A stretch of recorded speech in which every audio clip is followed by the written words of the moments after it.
Breaking news, the PBA won't allow Mac Talio to play for the Converge until he serves a 6-month suspension for an alleged drug violation around 3 years ago.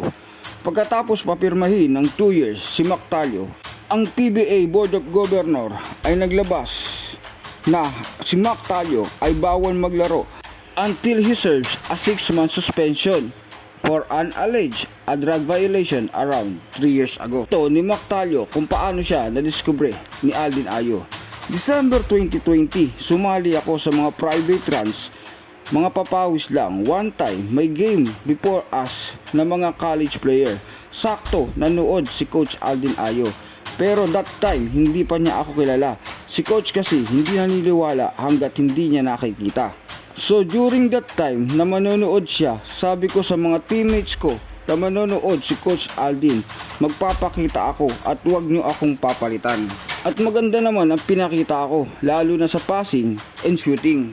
Then around 11 PM or 12 AM that same night, nag-text si Coach Aldin sa akin na mag-try out ako sa Chooks. Kinabukasan, one day, try out lang yun. So nag-practice ako kasama ko sina Marvin Hayes at John Wilson. Sa tryout, syempre, ibinuhos ko na ang lahat. Naisip ko na baka mag-cramps ako kinabukasan.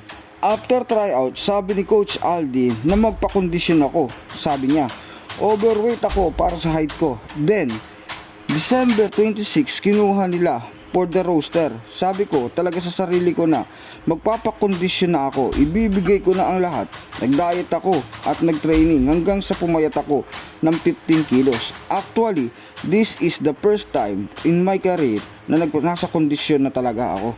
Ngayon, si Mac Talio ay hindi pinayagan ng PBA board dahil sa allegation 3 years ago.